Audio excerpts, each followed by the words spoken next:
Assalamualaikum.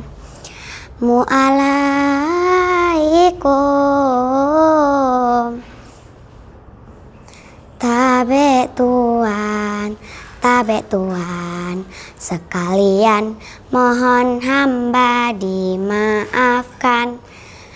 Hai teman-teman, perkenalkan nama saya Naila Zara Iswadi dari SDIT Anak Soleh Peraya. Oh iya teman-teman, tarian yang tadi adalah tarian khas dari Nusa Tenggara Barat yang bernama Tari Rudat. Hari ini saya akan menceritakan teman-teman sebuah dongeng yang berjudul Dinde Cilinaye.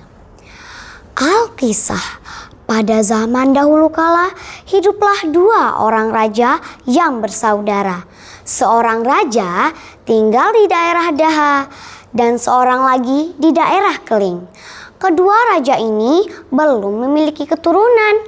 Mereka pun bersepakat untuk pergi bernazar ke Batu Kemeras yang berada di sebuah puncak bukit.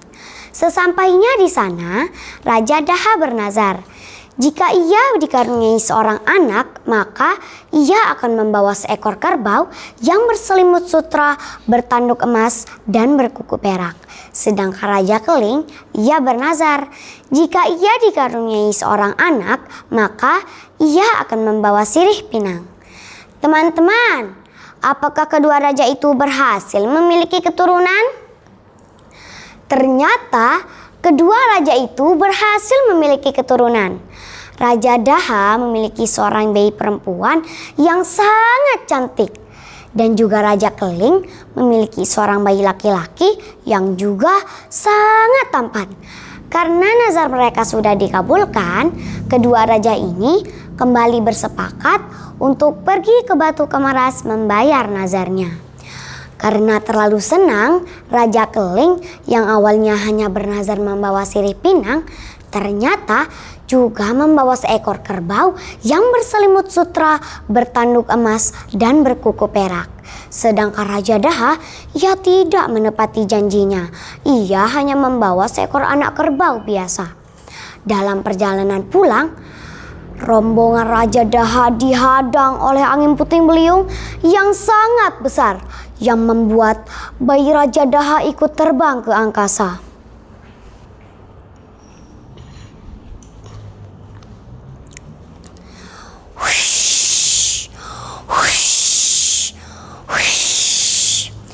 Anakku, anakku, anakku. Melihat kejadian itu, Raja Daha meratap sedih. Aduh, anakku Mas Mira, buah ate kembang mata, mulut tulen kuantelin,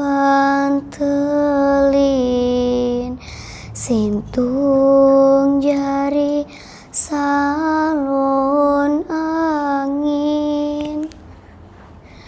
Teman-teman, kira-kira apa ya yang terjadi dengan bayi itu? Ternyata bayi itu ditemukan oleh seorang penjaga taman yang bernama Amak Bangkul dan diberi nama Cilinaye. Waktu pun berlalu, Cilinaye tumbuh menjadi seorang gadis yang sangat cantik dan juga cerdas. Pada suatu hari, terdengar berita bahwa putra Raja Keling yaitu Raden Panji akan berburu di hutan dekat tempat tinggal Cilinaye dan akan berkunjung ke taman yang dijaga oleh Amak Bangkul. Amak Bangkul, Inak Bangkul. Dalam mimpi saya melihat Amak dan Inak memiliki seorang anak gadis yang cantiknya melebihi bidadari di kayangan. Apakah benar demikian? Dengan wajah pucat pasi, Inak Bangkul menjawab, Tuanku pangeran, kami tidak memiliki keturunan. Apabila pangeran tidak percaya, pangeran boleh memeriksa rumah kami ini. Janganlah Inak berbohong. "Pengawal, geledah seluruh isi rumah Hina Bangkul." Pengawal Raden Panji pun menggeledah di seluruh isi rumah Hina Bangkul. Namun ia tidak menemukannya. Dengan langkah gontai, Raden Panji pun keluar dari rumah Amak Bangkul. Saat melewati pintu, tiba-tiba gagang keris Raden Panji tersangkut oleh selai rambut Cilinaya. Ia pun menemukan Cilinaya dan terpana dengan kecantikan Cilinaya. Begitupun dengan Cilinaya, akhirnya mereka menikah. Setelah setahun tinggal di rumah Inak Bangkul, Raden Panji meminta izin kepada istrinya untuk pulang ke negeri Keling. Sesampainya di Keling, ia memberitahu ayahnya bahwa ia telah menikahi seorang gadis yang bernama Cilinaya. Mendengar itu, raja sangat kecewa. Raja pun diam-diam menyuruh algojo kerajaan untuk membunuh Cilinaya. Sedangkan ia menyuruh Raden Panji untuk berburu agar Raden Panji tidak mengetahui kalau istrinya akan dibunuh. Beberapa jam kemudian, Raden Panji yang sedang berburu secara kebetulan melewati tempat Cilinaya dibunuh. Dari kejauhan, sayup-sayup didengarnya suara bayi yang sedang menangis. Ternyata mereka menemukan mayat perempuan dan seorang bayi yang sedang menangis, yang tak lain adalah Cilinaya dan anaknya. Sontak Raden Panji pun terkejut, bukan kepalang. Teman-teman, kira-kira apa ya yang akan dilakukan Raden Panji selanjutnya? Ternyata Raden Panji menyuruh seluruh pengawalnya untuk membuat sebuah peti dari kayu. Selanjutnya ia mengisi mayat istrinya ke dalam peti tersebut dan menghanyutkannya ke laut sambil menggendong bayinya yang saat itu langsung dinamakan Raden Magatsih.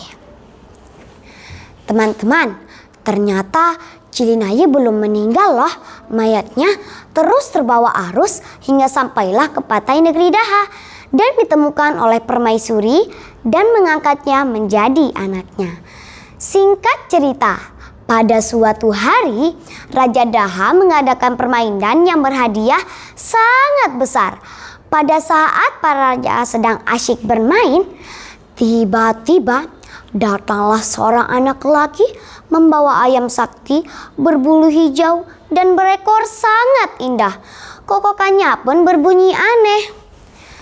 "Dodo Panji kembang iko maya, ayahku Panji, ibuku Cilinaya." Mendengar kokokan tersebut, Cilinaya mendapat firasat bahwa si pemilik ayam tersebut tidak lain adalah anaknya sendiri. Cilinaya pun bergegas menghampiri anak tersebut dan bertanya asal-usulnya.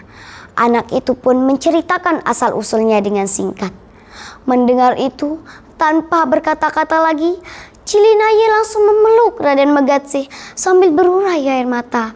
Ia pun menjelaskan siapa dirinya. Lalu Cilinaya dan Raden Magatsih pun pergi ke kerajaan Keling untuk menemui Raden Panji. Mereka pun bersatu kembali dan hidup bahagia. Teman-teman, tahu tidak apa pesan moral yang bisa diambil dari kisah ini? Pesan moralnya adalah kita harus selalu menepati janji. Jika berjanji maka tidak boleh diingkari. Sebelum saya tutup, saya ada pantun nih. Nanti teman-teman jawab cakep ya. Hati-hati dengan mawar berduri, awas nanti bisa terluka. Saya Naila pamit undur diri. Salam bahagia dan sampai jumpa. Sekian dari saya. Wassalamualaikum warahmatullahi wabarakatuh.